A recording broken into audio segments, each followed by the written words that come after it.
Boa noite. Boa noite. Uma tradição perigosa volta a surgir no céu do Brasil, a soltura de balões. Só hoje, 8 pessoas foram detidas numa operação da polícia para impedir a prática comum nessa época do ano. Mais de R$400 mil foram aplicados em multas. A beleza e o perigo. Tá subindo a segunda. Aí, ó. Aí, ó.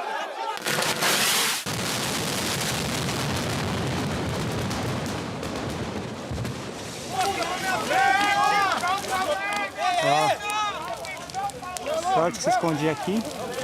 Esse flagrante foi registrado nesta semana no interior de São Paulo. Os fogos de artifício do balão de 40 metros explodiram antes de alcançar a altitude, transformando o local numa cena de guerra. Você é louco, deu ruim o balão dos caras. Uma operação da Polícia Militar Ambiental de São Paulo autuou 8 pessoas e aplicou multas que, somadas, passam de R$400 mil.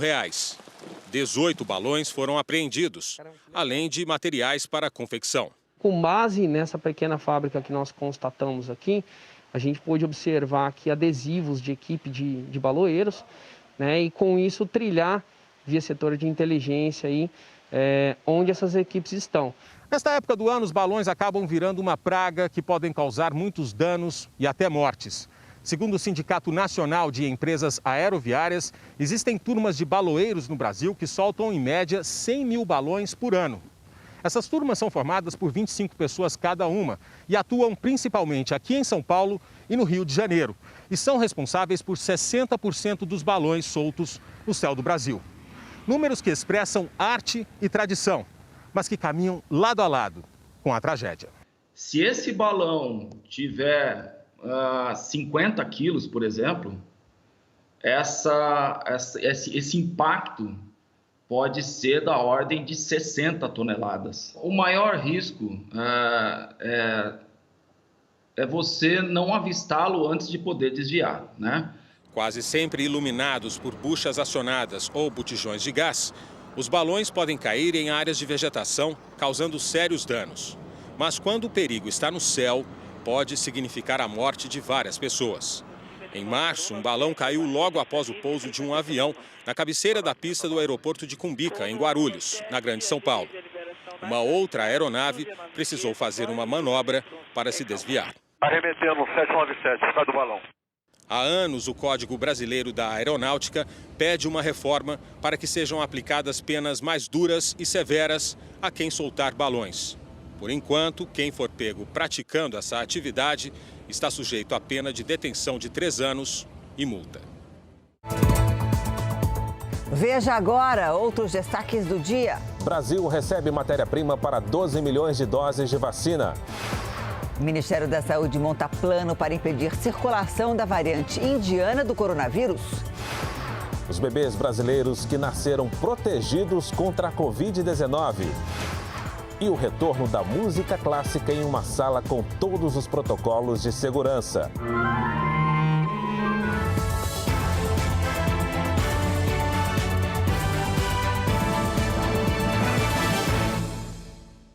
Oferecimento Crédito Imobiliário Bradesco. Taxa a partir de 3,95% ao ano.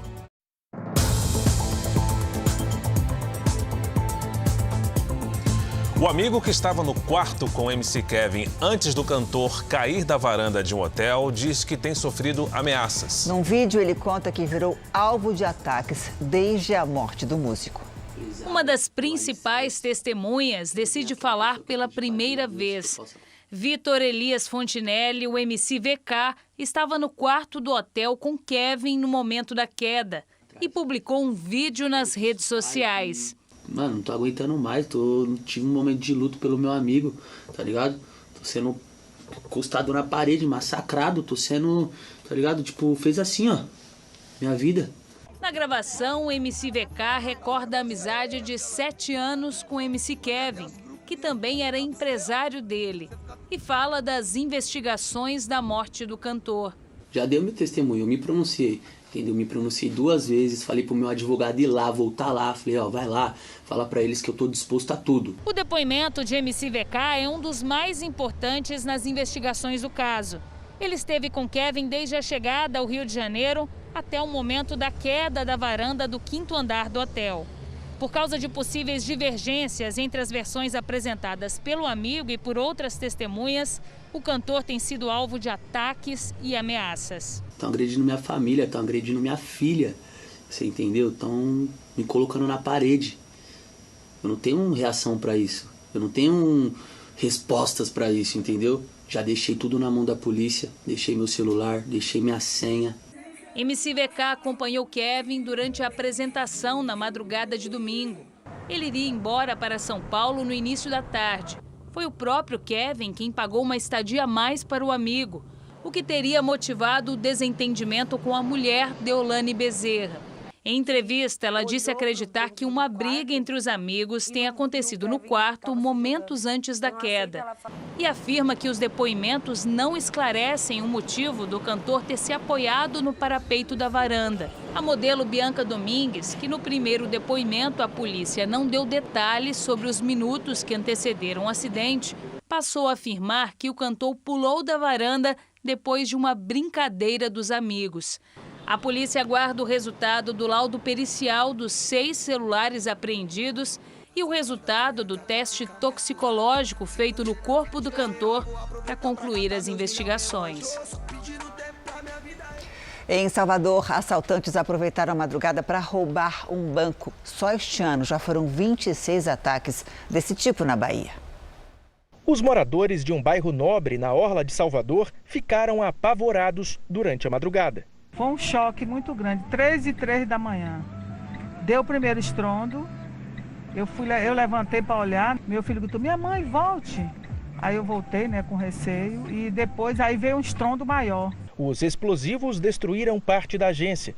Algumas notas foram deixadas para trás. Foi uma ação parecida com a que aconteceu na última terça-feira, na periferia da cidade.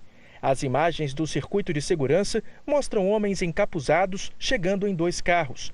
Um deles atira na porta do banco. Outro entra na sala onde estava o cofre, coloca um explosivo, aciona e sai correndo. Segundos depois, a explosão. Do lado de fora, um ônibus que levava rodoviários para o trabalho foi parado. Era um tiro em direção para o carro. Aí foi quando o motorista parou, já se tremendo, chorando. Ele fez celular de todo mundo para não ligar para a polícia. Aí foi quando um veio pela porta da frente, o outro veio pela porta do fundo e disse, desce todo mundo, quem tentar ligar aí vai morrer. Já são 26 ataques a bancos na Bahia este ano, 8 aqui em Salvador. A polícia suspeita que a mesma quadrilha esteja envolvida na maior parte das ações. O grupo já atuava em cidades do interior e agora coloca agências da capital baiana entre os alvos para conseguir mais dinheiro. Os criminosos envolvidos nas ações desta semana seguem foragidos. Uma pessoa morreu e outra ficou ferida num acidente com paraquedas no Rio de Janeiro. A queda foi gravada por quem estava na areia. O voo descontrolado foi gravado da praia de São Conrado, no Rio de Janeiro. Vem, por favor. Os 2 praticantes de base jump, modalidade esportiva radical, em que o salto é feito com paraquedas de um ponto fixo, tentam controlar o equipamento. O homem, identificado como Eduardo Giovanni, de 36 anos, bate no prédio e desaparece do vídeo. O amigo caiu no canteiro da Via Expressa e teve ferimentos na perna. Para o carro! As testemunhas contaram que Eduardo Giovanni ainda bateu em um carro na Via Expressa. Os bombeiros tentaram socorrer o esportista, mas ele morreu na hora. O salto foi feito da Pedra da Gávea, que não é um ponto preparado para saltos. A rampa oficial de voo fica na Pedra Bonita e exige que os pulos sejam feitos com parapente ou asa delta e não paraquedas. O local estava fechado neste sábado por causa do vento forte que passou dos 40 km/h. Eles saltam da Pedra da Gávea. Não sei por que motivo, não obedeceram às condições climáticas que diziam para não saltar. Eduardo era de Santa Catarina e chegou nesta sexta-feira ao Rio. Ele praticava esportes de aventura, fazia escaladas há 20 anos. Amigos contaram que o base jump ainda era uma novidade que começou há 2 anos. Nas redes sociais, Eduardo postava vídeos da modalidade. Neste, a aventura foi registrada a partir de uma antena. A esposa de Eduardo compartilhou na internet o último salto do marido. Vai com Deus, meu amor. O Brasil já tem 2 casos comprovados de mulheres que passaram anticorpos, ou seja, defesas contra o coronavírus aos filhos durante a gravidez. Segundo especialistas, isso pode ocorrer em mães que tomam a vacina e também com aquelas que foram contaminadas antes de dar à luz. Mas a imunidade não alcança a todos os bebês e ainda não se sabe quanto tempo dura essa proteção. O resultado que todo mundo espera, a imunidade de mãe e filho. Quando eu olhei, eu fiz assim, ufa, eu acho que o exame veio positivo. Tinha anticorpos contra o coronavírus. Henrico faz parte de um grupo ainda restrito, o de bebês que nasceram com anticorpos contra o coronavírus. A mãe, profissional de saúde, tomou a vacina com 34 semanas de gestação. Não tive medo nenhum em tomar a vacina, não importa se estivesse grávida ou não, porque assim, a vacina ela traz muito mais benefícios do que riscos. Esse casal do interior do Acre também comemora, depois de muito sufoco. Joicilene teve uma gravidez de risco. Chegou a ficar internada por conta de hipertensão e diabetes. E teve vários sintomas da Covid-19 no fim da gestação. Na minha gestação toda, eu tive muito medo de pegar o Covid, né? Porque muitas grávidas falecendo. Joicilene não foi vacinada, mas teve a doença e passou os anticorpos para Antonella. E quando eu recebi o resultado, estava lá, que ela estava com anticorpos também. Eu quase desmaio, eu chorei tanto. Na hora me deu um alívio. Essa pesquisadora da Unicamp explica que vários estudos internacionais mostram a eficiência da vacinação da gestante para proteger também os bebês, como já acontece com outras vacinas. No caso das gestantes, já tem várias comprovações de que esses anticorpos podem ultrapassar a barreira placentária e podem estar presentes no leite materno também. Então, com isso, a gente conseguiria uma imunização indireta dos recém-nascidos, né? Pela vacina, a gente também faz uma resposta de anticorpos. Ela fez parte da equipe responsável por incluir as gestantes com comorbidades como grupo prioritário da vacinação no Brasil. O tema ainda gera dúvidas e por isso muitas gestantes, mesmo com comorbidade, estão adiando a vacinação. Aqui nesse posto drive-thru, o único de Ribeirão Pires, no ABC Paulista, 210 doses foram disponibilizadas para esse público, grávidas e mulheres que acabaram de dar à luz. Mas até agora, a adesão tem sido pequena. Desde segunda-feira, apenas 20 mulheres compareceram aqui para vacinação. Diante da epidemia que a gente tem ainda rodando no país, né, que seria mais um fator positivo para se vacinar as gestantes de Covid-19, que sim, tem uma grande chance desses bebês adquirirem os anticorpos para Covid via materna. Façam a vacina, não tenha medo de se vacinar. E eu acho que o Henrico veio para dizer isso, ele é a dose de esperança. Você viu aqui no Jornal da Record o caso de 5 crianças que foram vacinadas contra o coronavírus, por engano, em Diadema, na Grande São Paulo. Elas tinham ido tomar a vacina da gripe. Nossa equipe conversou com uma das famílias para saber como está a menina de 4 anos depois de receber a dose. Foi nesta UBS de Diadema que as 5 crianças foram vacinadas por engano com a Coronavac. A Manuela, filha do Eduardo, tinha 4 anos quando foi receber a vacina da gripe, mas acabou imunizada por engano contra a Covid. Ela teve muita sonolência, assim, uns 3 dias ela ficou muita, tipo, só cama, sabe? Não tinha apetite, não conseguia comer direito. Coceira no corpo, ela teve coceira, algumas manchinhas apareceu, né? O primeiro exame de sangue mostra que a criança não desenvolveu anticorpos. A coleta de anticorpos foi um tempo muito pequeno em relação à vacinação. tempo mínimo para você conseguir ver anticorpos após vacina é de 15 dias. A Prefeitura de Diadema está monitorando as 5 crianças.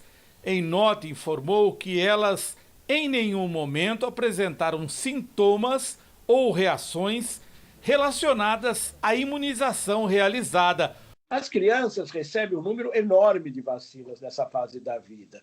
Elas, no primeiro ano de vida, elas chegam a receber cerca de 20 vacinas diferentes. Então, a chance de elas terem alguma reação a uma vacina é muito pequena. Nos Estados Unidos, os adolescentes de 12 a 15 anos de idade já estão sendo vacinados. E um fabricante está testando uma vacina para crianças e bebês que poderia ser aplicada a partir dos 6 meses de idade.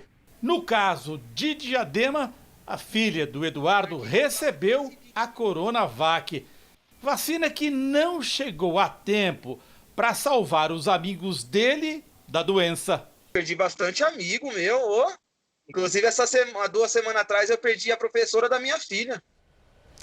Chegou há pouco no Rio de Janeiro, a bordo de um Boeing 747 chamado Jumbo, mais um lote de insumos para a fabricação da vacina da AstraZeneca. E com essa nova remessa, a Fiocruz poderá retomar a produção. A gente vai conversar com a Adriana Rezende e saber quantas doses poderão ser fabricadas com essa carga. Boa noite, Adriana.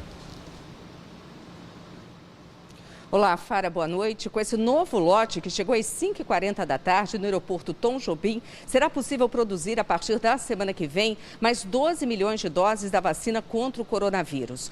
Os trabalhos na linha de produção da Fiocruz estavam paralisados desde quinta-feira por falta de insumos. Com essa nova remessa, a Fiocruz afirma que estão garantidas as entregas sem interrupções até o início de julho. Até agora, a Fiocruz já enviou ao Programa Nacional de Imunizações mais de 41 milhões de doses. E uma outra notícia de hoje sobre as vacinas. Um estudo feito pelo governo do Reino Unido constatou que os imunizantes da Pfizer e também da AstraZeneca Oxford são efetivos contra a variante indiana da Covid-19. Fara. Obrigado pelas suas informações. O Jornal da Record traz agora os números de hoje da pandemia. Segundo o Ministério da Saúde, o país ultrapassou os 16 milhões de casos da Covid-19. São 448.208 mortos. Foram 1.899 registros de mortes nas últimas 24 horas. Também entre ontem e hoje, mais de 40 mil pessoas se recuperaram. No total, já são 14.462.000 pacientes curados e 1.136 seguem em acompanhamento. Para se manter na crise provocada pela pandemia, comerciantes encontraram um jeito de minimizar o prejuízo. Em vez de receber dinheiro vivo, eles fazem permutas, trocam serviços ou até mesmo bens e produtos. Este empresário vende esquadrias e negocia com as construtoras. Em vez de ser remunerado pelo serviço, recebe imóveis como pagamento. No último ano, sem dúvida, as empresas me pareceram um pouco mais preocupadas em preservar a caixa. Então, ao invés de pagar em dinheiro, eles estão mais propensos a pagar em permuta. Leonardo é fundador de uma plataforma de permuta em que empresários de vários setores disponibilizam seus produtos. Se você tem um restaurante, por exemplo, oferece alimentação, a negociação gera um saldo. Esse crédito pode ser usado na troca por algo realizado por outra empresa. Durante a pandemia, o valor movimentado cresceu 12% em relação a 2019. Isso te dá uma diversidade muito grande, faz com que você compre aquilo que você precisa, pagando com o que você tem. A iniciativa vem ganhando adeptos em todo o Brasil, mesmo entre aqueles que resistiam à modalidade. E andando pelas ruas, é fácil de entender o motivo. A realidade é essa: negócios sendo fechados, imóveis sendo devolvidos. Especialistas explicam que a capacidade de adaptação é fundamental para o negócio sobreviver em tempos difíceis. A recessão econômica acaba ceifando empregos e fechando empresas, lamentavelmente por conta da queda da demanda. A união dos pequenos permite fazer com que eles possam, de maneira inteligente, criativa, adaptável a uma nova realidade do mercado consumidor, poderem sobreviver. É um casamento de necessidade. Cássio é dono de um restaurante japonês em Belo Horizonte. Viu o faturamento cair 20% durante a pandemia.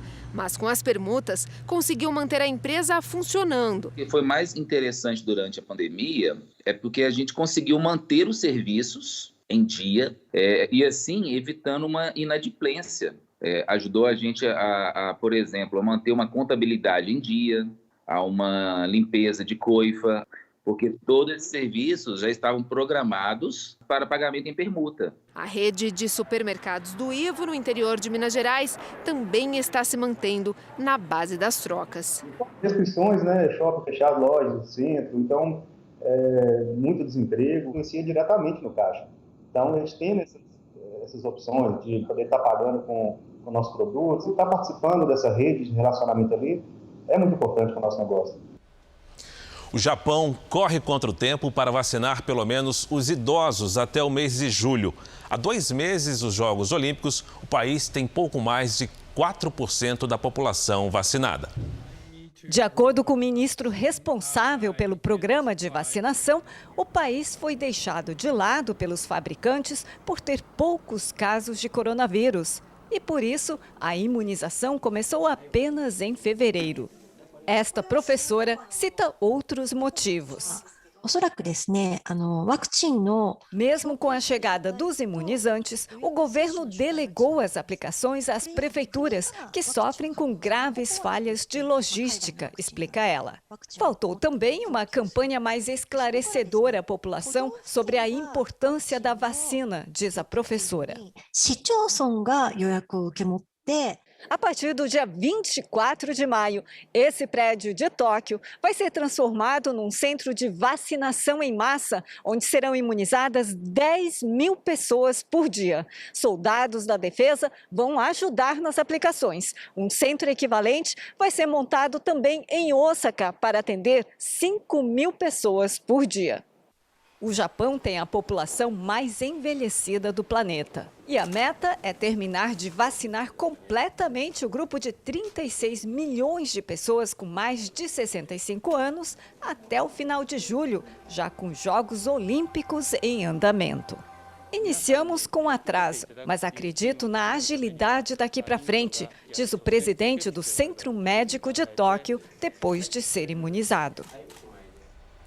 A seguir, o ministro da Saúde traça plano para evitar transmissão da variante indiana do coronavírus. E veja também, brasileiros que receberam o auxílio emergencial devem ficar atentos ao imposto de renda.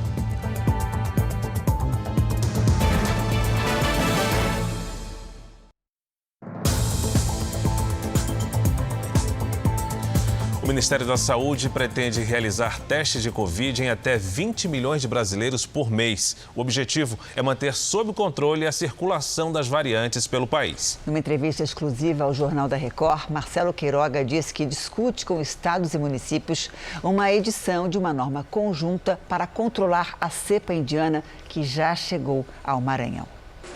A principal preocupação é com os aeroportos. O de Guarulhos, o mais movimentado do país, e do Galeão, no Rio de Janeiro, foram foco da conversa das autoridades de saúde neste sábado. São Paulo e Rio de Janeiro, pelo tamanho da população, preocupam. Estamos trabalhando nas cidades maiores, sobretudo. Hoje eu me reuni com o secretário Edson Aparecido, secretário de Saúde do município de São Paulo.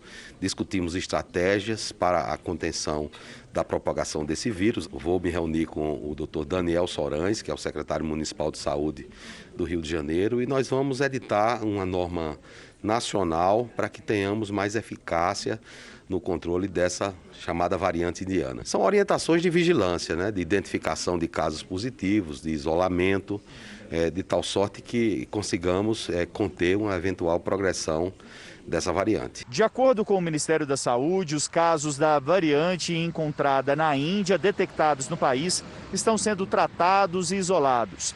As pessoas que tiveram contato com os pacientes passaram a ser monitoradas. Depois de recomendação da Anvisa, continuam proibidos os voos que vêm do país asiático para o Brasil. Também estão suspensas as viagens que partem do Reino Unido e da África do Sul, onde a variante foi localizada. Os 6 infectados pela cepa indiana vieram de um navio que ancorou no Maranhão. Eles estão em isolamento e as pessoas mais próximas também estão sendo monitoradas. Um dos tripulantes está em estado grave e foi entubado neste sábado. Nos aeroportos e portos, a Anvisa tem trabalhado para detectar casos suspeitos e disponibiliza esses dados às secretarias estaduais e municipais de saúde, para que possam atender pacientes, realizar testes, confirmar casos e identificar quem teve contato com infectados e demais variantes do coronavírus.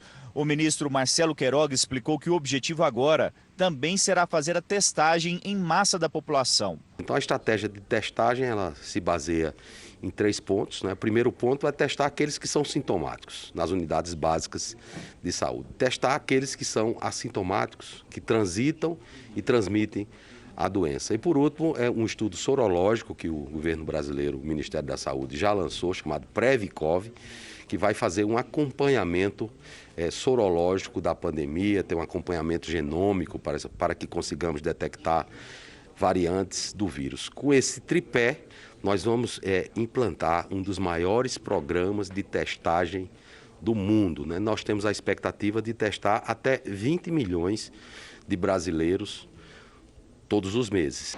O Plano Nacional de Imunização deve fechar o primeiro semestre com cerca de 140 milhões de doses distribuídas. Esse mês de maio nós vamos distribuir mais de 30 milhões de doses de vacina. O mês de junho nós vamos superar 40 milhões de doses de vacina. De maneira que nós vamos fazer com que as nossas 38 mil salas de vacinação possam cumprir o seu grande papel, imunizar cerca de 2 milhões e 400 mil brasileiros por dia. Segundo a Secretaria Estadual de Saúde do Maranhão, de 102 amostras coletadas de pessoas que tiveram contato com infectados pela cepa indiana, 40 já tiveram os resultados avaliados e não estão com Covid-19. A Alemanha vai proibir a chegada de pessoas do Reino Unido. É uma tentativa de conter a variante indiana do coronavírus.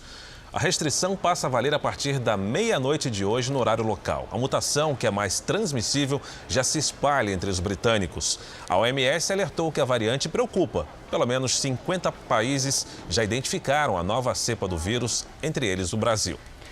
O Conselho de Segurança da ONU pediu hoje que Israel e Hamas mantenham um cessar-fogo acertado na última quinta-feira. Depois de 11 dias de conflitos, a rotina começa a voltar ao normal na faixa de Gaza. No porto, pescadores foram autorizados a voltar ao trabalho. Moradores também aproveitaram o dia de praia. Numa demonstração de força, homens do Hamas desfilaram fortemente armados pelas ruas do território para comemorar a trégua. Na tentativa de construir um cessar-fogo duradouro, o secretário de Estado americano, Antony Blinken, viaja esta semana para Israel e vai se encontrar com autoridades israelenses e palestinas. De volta ao Brasil, 10 milhões ainda não entregaram a declaração do imposto de renda e estamos a 9 dias do prazo final. Algumas pessoas que receberam o auxílio emergencial no ano passado têm que declarar e elas também podem ter que devolver dinheiro ao fisco. Luan está preocupado. O que aconteceu mesmo foi mais ficar surpreso devido a isso, por conta do auxílio. Ele teve a ajuda do governo enquanto era aprendiz. Quando eu recebi o auxílio foi bom. Agora, na hora de declarar, tem só que verificar se eu não vou ter que devolver, no caso, alguma fração para eles. Aí essa que é a parte ruim, no caso. Luan é um dos quase 70 milhões de brasileiros que receberam o auxílio emergencial e que precisam estar atentos.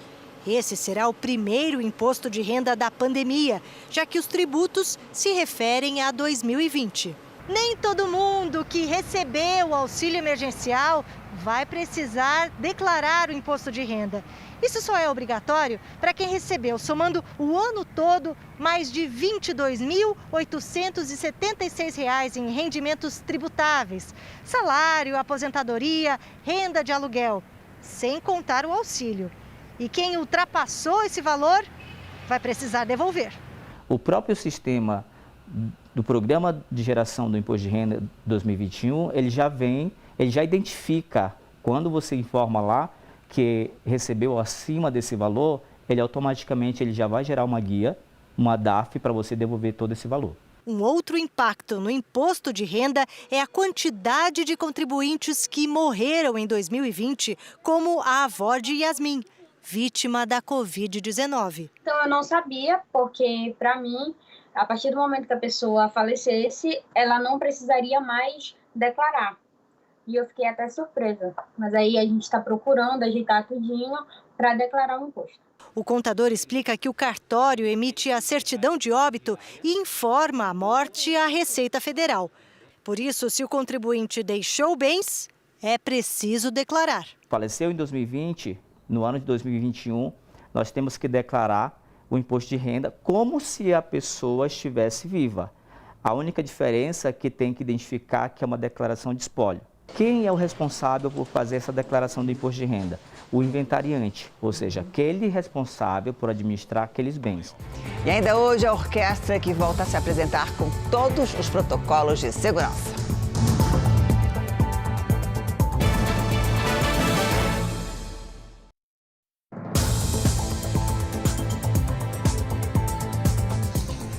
25% dos jovens brasileiros não trabalham e nem estudam. Uma pesquisa revela que, durante a pandemia, a situação ficou ainda pior. Muitos perderam emprego e, com isso, ficaram sem dinheiro para pagar os estudos. Nem trabalho, nem escola. 1 em cada 4 jovens brasileiros está nessa situação. Rafaela faz parte do grupo. Perdeu o emprego em julho e não conseguiu mais pagar a faculdade. A gente não consegue estudar, às vezes passa apertado, né, em casa. A pesquisa da FGV Social analisou os números de outubro, novembro e dezembro do ano passado. Nesse período, 25% das pessoas de 15 a 29 anos não estavam estudando nem trabalhando. O resultado é melhor do que o do recorde histórico, registrado no segundo trimestre do ano passado. Mas é o pior para um último trimestre desde que o estudo foi iniciado em 2012. Os jovens foram os maiores perdedores da grande recessão entre todos os grupos excluídos da sociedade, mulheres, negros, moradores do Nordeste, periferias, etc. Os jovens foram os que perderam mais, perderam 5 a 7 vezes mais do que a média. A pesquisa é um raio-x do período em que os dados são coletados, mas como se refere a jovens que estão sem estudar e fora do mercado de trabalho, as consequências para o país são a longo prazo. Não é um problema de apenas durante a crise, durante a pandemia, mas ela deixa cicatrizes para anos para frente. Possibilidade de desenvolvimento profissional de toda essa geração fica em risco. É preciso de políticas públicas para atacar isso. Aos 23 anos, Daniele também está desempregada. Ela explica que para, pelo menos, pensar em entrar na faculdade, precisa primeiro arrumar um emprego. Se a gente não tiver emprego, a gente não tem uma faculdade. Porque é mais fácil você fazer uma faculdade pagando do que ficar fazendo vestibulinho. Já Rafaela sonha em voltar logo aos estudos para ter chances melhores nas entrevistas de emprego. Se estivesse estudando, podia ter uma oportunidade melhor de arrumar um emprego, né? As empresas contam bastante disso. Meu sonho era poder concluir a faculdade, comprar uma casa própria, né? Não viver de aluguel. No Rio de Janeiro, um curso dado por uma dentista foi interditado. Ela ensinava a remodelar a orelha, o que só pode ser feito por médicos. Os policiais chegaram durante uma das aulas do curso na zona oeste do Rio. A sala estava cheia. A cirurgiã dentista Jaqueline Amorim e alguns dos alunos não usavam máscara. O curso está sendo interrompido nesse momento. E a doutora vai acompanhar a gente até a delegacia. Eu vou querer a listagem de todo mundo que está aqui. O curso de remodelação de orelhas custava mais de R$5 mil. Jaqueline Amorim fazia propaganda na internet e demonstrava o resultado de vários procedimentos feitos anteriormente. Temos competência para atuar em cabeça e pescoço, como é realizado na nossa área de atuação. Esse procedimento da automodelação não é cirúrgico, não tem corte, é um procedimento simples demais para o que eles fizeram aqui hoje com a gente. A dentista é inscrita no Conselho Regional de Odontologia de Minas Gerais. Já tinha sido advertida por ensinar uma técnica que é de competência dos médicos. Ela já tinha até deixado de dar cursos por lá. Era a primeira tentativa dela de atuar no Rio de Janeiro. Não é limitar a atuação do cirurgião dentista, e sim definir qual é a área de atuação do cirurgião dentista. que é trabalhando intraoral e extraoral, mas dentro da face, não fugindo desses preceitos. O curso foi interditado. Todos os envolvidos foram encaminhados à Delegacia do Consumidor e vão responder em liberdade. Também havia biomédicos e farmacêuticos entre os alunos. Agora vão ter que prestar esclarecimentos aos respectivos conselhos de classe. Com a chegada do frio na região sul do Brasil, entra em ação o Caçador de Geadas. O Jornal da Record foi conhecer um fotógrafo que vive à procura de lugares gelados na Serra Catarinense. Por trás de uma bela foto tem muito esforço, dedicação e um frio de arrepiar. Enquanto a maioria das pessoas ainda dorme, ele já está no meio do gelo. A gente consegue registrar entre 108 até 128 geadas no mesmo ano. Há 20 anos, o fotógrafo Michel Lenhag se dedica a registrar os fenômenos do frio na Serra Catarinense. Fotos e vídeos dele já foram publicados nos principais jornais do Brasil e até do exterior. Trabalho voluntário que eu faço aí para divulgar essas belezas que temos aqui na região, essa beleza natural que é o frio, que o próprio frio proporciona para todos nós. Estamos em São Joaquim, a 1.400 metros de altitude, uma das cidades mais frias do Brasil. Para registrar as geadas da Serra Catarinense é preciso acordar muito cedo. Agora são 5 horas da manhã, a temperatura aqui em São Joaquim está em torno de 2 graus e hoje a gente vai acompanhar o Michel. Estamos chegando aqui na casa dele porque a essa hora ele já está acordado. Bom dia. Bom dia. Tudo bem? Tudo bem. Antes de sair a campo, Michel monitora os locais com temperaturas abaixo de 0. E conversa pelo telefone com Ronaldo Coutinho, que faz a previsão do tempo. O ar frio está no morro, vai esfriando, desce e acumula na baixada. Quando a geada é fraquinha, tu tens que procurar os pontos de baixada. Quando a geada é forte, aí eu digo ao Michel, pode ir para qualquer lugar. No quintal, a camiseta que ficou na rua está dura como uma pedra. O carro ficou coberto de gelo. É preciso jogar água morna no vidro para derreter. Ainda é madrugada quando Michel sai de casa. 6h30 da manhã, o dia começa a clarear, o sol já está nascendo e olha só a paisagem que a gente encontra aqui nos arredores de São Joaquim. Todo esse vale coberto pela geada. Michel faz as fotos com 2 celulares para facilitar a publicação. Em busca dos melhores ângulos, ele pula a cerca, caminha pelas áreas alagadas e até se deita no gramado gelado. E ele ainda tem que ser rápido. A geada só dura até os primeiros raios de sol. Feito o trabalho do dia, ele finalmente consegue parar para esquentar as mãos. Meu estilo é frio e quente, é o gelo e o fogo. Eu procuro detalhes em profundidade, procuro detalhes de cores. Eu procuro mostrar tudo isso, o contraste da natureza.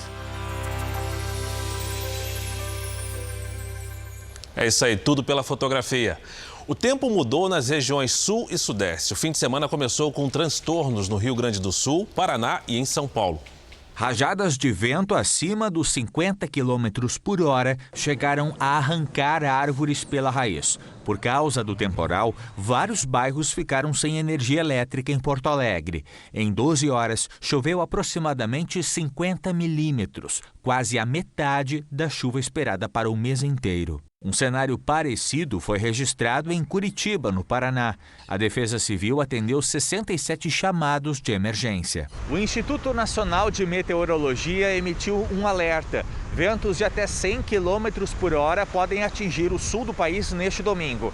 E segundo a Marinha do Brasil, também existe o risco de ressaca nos litorais do Rio Grande do Sul e de Santa Catarina. A gente vai ter ação de um ciclone extratropical que está se formando na bacia do Rio Prata e da Prata, né, ali ao sul do Uruguai. E o deslocamento dele vai favorecer a ocorrência de ventos moderados a fortes, né? O fim de semana também começou com transtornos na Baixada Santista, em São Paulo. O mau tempo provocou a queda de árvores, muros e semáforos. Em uma das ocorrências, um carro foi destruído. Ninguém ficou ferido. As regiões Sudeste e Centro-Oeste, que não viam chuva há quase 80 dias, tiveram pancadas isoladas neste sábado. Eu sou testemunha logo cedo. Boa noite, Lidiane. Essa chuva veio para ficar? Veio sim, Janine. Boa noite para você, para o Fara, para quem nos acompanha. Olha, digamos que a dona chuva trouxe bagagem para se hospedar por pelo menos uma semana nestas regiões, viu? Isso acontece porque uma frente fria associada a um ciclone extratropical, como nós vimos aí na reportagem, provocou essa chuva tão esperada no interior do país. Em Mato Grosso do Sul, tem alerta para granizo neste domingo. E no Rio Grande do Sul, a ventania pode atingir até 80 km por hora. Destaque também para o frio. O ar polar avança nos próximos dias e derruba a temperatura no sul, em parte do sudeste e também do centro-oeste. No norte, as pancadas continuam pelo menos até a próxima quarta-feira. Já o Nordeste segue com tempo firme em grande parte dos estados e no litoral sul da Bahia. Chove no restante da faixa litorânea. Vamos agora às máximas deste domingo. Em Florianópolis faz 21 graus. 31 no Rio de Janeiro, 22 em Campo Grande, 28 em Salvador e até 33 em Macapá. Na capital paulista chove até domingo à noite, depois tempo firme e frio. Na terça podemos ter a madrugada mais fria do ano com 11 graus de mínima. Amanhã faz até 20. Tempo Delivery tem a presença de um garoto simpático, o Vitor, lá de Lajeado, no Rio Grande do Sul. Olha só que bonitinho, Vitor. Seguinte, nada de chuva em Lajeado nos próximos dias, viu, Vitor? O frio vai aumentar, principalmente logo cedo. O domingo começa com 11 graus e à tarde faz só 16. Na segunda e na terça, o amanhecer fica ainda mais gelado. Lidiane, o Kleber é de São Lourenço da Mata, em Pernambuco. Opa! Kleber, o calor continua por aí. Tem previsão de uma pancadinha de chuva a partir de terça-feira à tarde. Máximas de 30 graus amanhã, 28 na segunda e até 29 na terça. Participe também do Tempo Delivery pelas redes sociais com a hashtag #VocêNoJR. Bom restinho de fim de semana para vocês. Obrigada. Obrigado, Lidiane. A gente confere agora os destaques do Domingo Espetacular. A morte precoce de MC Kevin. Roberto Cabrini investiga o que aconteceu no quarto de hotel de onde o funkeiro caiu. O que diz Deolane, a viúva do cantor. Por qual motivo ele teria pulado? Uma entrevista exclusiva com Bianca Domingues, a jovem que estava com Kevin no quarto. Comecei a gritar, desesperada. E também com Jonatas, o amigo apontado como o homem que assustou o cantor minutos antes do acidente. A gente não tá brincando, foi uma vida que se foi, tá? Eles economizaram para comprar a casa própria. Chegaram a registrar contrato em cartório, mas o corretor sumiu e levou o dinheiro de uma vida inteira. O nome dela é Jennifer. 2 anos depois da morte de Gabriel Diniz, nossa equipe entra no quarto do cantor que permanece intacto. O pai do músico mostra as roupas que o filho nunca pôde usar nos shows. Ela é dona de uma das vozes mais famosas do Brasil. Você pra mim foi o sol. Qual o segredo de Tetê Espíndola para manter essa afinação? Nosso amor estava escrito nas estrelas. É nesse Domingo Espetacular, logo depois do Canta Comigo. Vamos ver o andamento da vacinação em todo o país. Somadas as aplicações da primeira e segunda doses, mais de 531 mil pessoas receberam a vacina contra o coronavírus nas últimas 24 horas. Hoje, o Brasil tem perto de 42 milhões de vacinados com a primeira dose e 20.552 mil pessoas completaram a imunização. Santa Catarina, que voltou a ter 15 regiões do estado em situação gravíssima para a Covid-19, vacinou até agora 1.466.000 pessoas com a primeira dose. Goiás, que começou a imunizar hoje na capital os portadores de doenças crônicas neurológicas, aplicou a primeira dose em mais de 1.274.000 moradores do estado. Em Pernambuco, mais de 1.600.000 pessoas receberam a primeira dose da vacina. E a capital do Mato Grosso, Cuiabá, também não conseguiu concluir o ciclo da imunização com a Coronavac prevista para este sábado. Faltou vacina. Até o momento, 547.781 pessoas foram vacinadas. No portal r7.com, você pode acompanhar a situação de todos os estados aqui no mapa interativo. Agora, uma explicação. Segundo o estudo de um grupo de universidades do país, que é financiado pelo Ministério da Ciência e Tecnologia, os dados do vacinômetro podem ser alterados em breve. O levantamento apontou erros na lista de imunizados. Isso pode reduzir em 7,5 milhões o número total de doses aplicadas. O secretário executivo do Ministério da Saúde, Rodrigo Otávio da Cruz, disse que a pasta está fazendo um levantamento junto ao Programa Nacional de Imunizações para verificar se essas distorções realmente existem. A capacidade de produzir energia eólica no Brasil aumentou este ano e a falta de chuva no primeiro trimestre, principalmente na região Nordeste, foi fundamental para esse crescimento. No primeiro trimestre desse ano, a geração de energia eólica chegou a 6.082 megawatts médios, volume 72% maior do que o registrado no mesmo período do ano passado. A produção dessa energia ficou concentrada na região Nordeste, onde fica instalada a maior parte das fazendas de vento, como são chamados os parques de geração eólica. O estado da Bahia tem a contribuição mais expressiva, sendo responsável por 31% do total nacional. Segundo a Câmara de Comercialização de Energia Elétrica, a atividade tem crescido por 2 fatores. O crescimento do parque eólico instalado no Brasil cresceu 15% em relação ao ano anterior. E o segundo fator é um fator climático. Este ano, o período de chuvas, que é o período do verão, foi um período de ocorrência de poucas chuvas. A energia gerada pela força dos ventos representa apenas 8% do volume total produzido no Brasil, mas já é a terceira maior fonte de eletricidade do país. E também uma das mais promissoras. Não produz resíduos tóxicos e é renovável, ou seja, é uma energia limpa. Esta fábrica na região metropolitana de Salvador faz componentes para as torres geradoras de energia e atende a boa parte dos quase 700 parques eólicos do país. A fábrica sentiu reflexo contratando mais pessoas. A gente teve uma demanda maior de produção. Então a gente trabalhava antes com um turno de trabalho e agora a gente dobrou o nosso quadro para 2 turnos. Um esporte tido como de gente rica chegou a comunidades carentes do Rio de Janeiro por meio de um projeto social. No Complexo Alemão se joga tênis, sim. A maioria do material, como bolinhas e raquetes, foi encontrada no lixo. A quadra foi adaptada, mas nada disso desanima os atletas. Pular corda era o único esporte que o Kevin tinha acesso. Faz 3 meses que ele conheceu uma modalidade que só via pela televisão. E, desde então, a vida do adolescente de 15 anos, morador do Complexo do Alemão, no Rio, mudou. Eu acostumava acordar muito tarde em casa, então eu acordo mais cedo. Eu acordo às 6 horas da manhã, eu vou fazer meus trabalhos. Eu fiquei mais ativo. Kevin faz aulas de tênis 2 vezes por semana dentro da comunidade. Ele participa de um projeto pioneiro idealizado pelo Juan, que está prestes a se formar em educação física. Eu só jogava tênis pelo videogame, nunca joguei anteriormente, nunca tive essa vivência, nunca tive essa oportunidade. E um belo dia veio. Na verdade, não veio, ele foi atrás. Comprou a rede com o próprio dinheiro, mas ainda faltava o material. Os materiais do tênis são caros.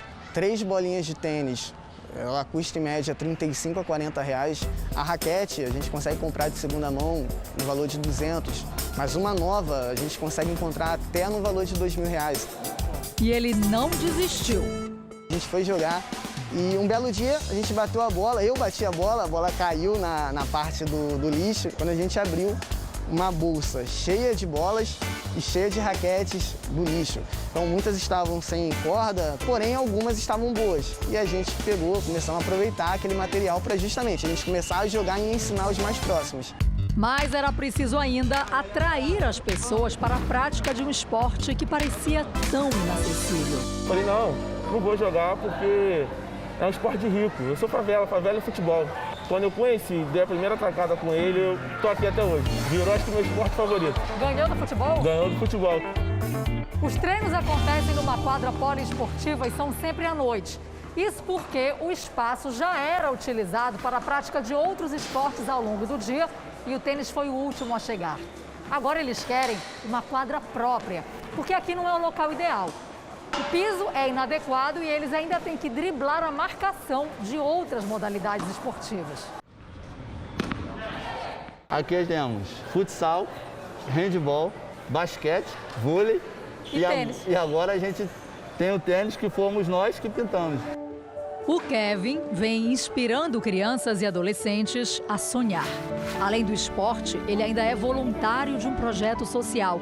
Ensina a arte do grafite e estimula a leitura. Ela gostava de ouvir os cantos que aguçavam a sua imaginação. Era muito rebelde, gostava de brigar, sabe? Mudou, assim, várias coisas psicológicas também que me ajudou bastante. Então eu melhorei muito até aqui. Importante para a gente que trabalha com projeto social é primeiro formar o cidadão.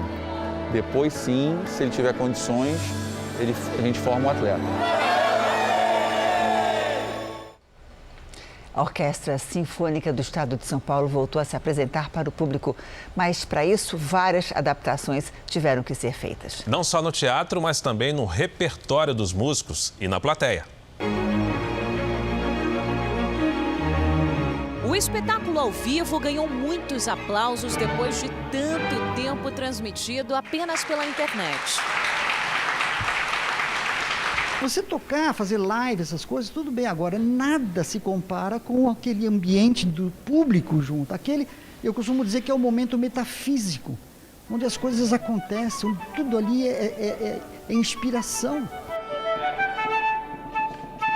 A orquestra, criada em 1954, voltou a se apresentar ao público e com um protocolo rígido de segurança.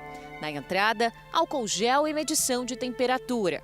O uso de máscara é obrigatório durante todo o espetáculo. E na plateia, com mais de 1.400 lugares, só 445 podem ser ocupados. Somente pessoas da mesma família podem sentar juntas. A música sempre tira a gente de casa e sempre faz a gente sonhar. Eu sou médica de pulmão, então eu posso te assegurar com toda a propriedade que os protocolos aqui são absolutamente perfeitos. No palco, mais mudanças. São 50 músicos no máximo. Podia ter 200 pessoas aqui. Então a gente teve que reduzir. Então houve a necessidade até de alterar a programação toda da orquestra. Escolher, junto com o maestro, um novo repertório com obras que demandam uma orquestra menor. Numa orquestra, a linguagem corporal e a comunicação entre os músicos durante o concerto são primordiais. Garantem a sincronia musical. Com menos músicos no palco, fica difícil a troca de gestos, respiros, pausas. O calor humano, que antes muito ajudava, agora está dividido, com as placas de acrílico, o distanciamento e também o uso de máscaras de proteção. Por isso, para manter a alta performance, é preciso redobrar a atenção no palco. A gente está distante do maestro, então tem um problema até da velocidade do som. Então, o nosso som chega mais tarde, porque nós estamos mais distantes. Mas nada apaga o brilho do espetáculo. Isso é uma das coisas mais bonitas que a gente tem em São Paulo. Num momento tão sombrio como esse que a gente está vivendo da pandemia, isto é um ponto de luz. Com duração de 1 hora sem intervalo, os concertos acontecem de quinta a sábado. Às sextas, o espetáculo é pela internet. A música é uma linguagem que a gente fala direto, de um coração para o outro. Ver o público entrar é reencontrar a razão da nossa existência. É isso que a gente quer o público de volta. Queremos o nosso público seguro, vacinado, que a gente possa de novo fazer o que a gente mais gosta, encantar e transformar as pessoas. E a edição de hoje na íntegra e a nossa versão em podcast estão no Play Plus e em todas as nossas plataformas digitais. E agora chegou a hora, fique com a grande final do Cariocão entre Flamengo e Fluminense, ao vivo para todo o Brasil. A narração é do Lucas Pereira, com a apresentação da Milena Ciribelli. Boa noite para você, bom jogo. Bom jogo e uma excelente noite para você.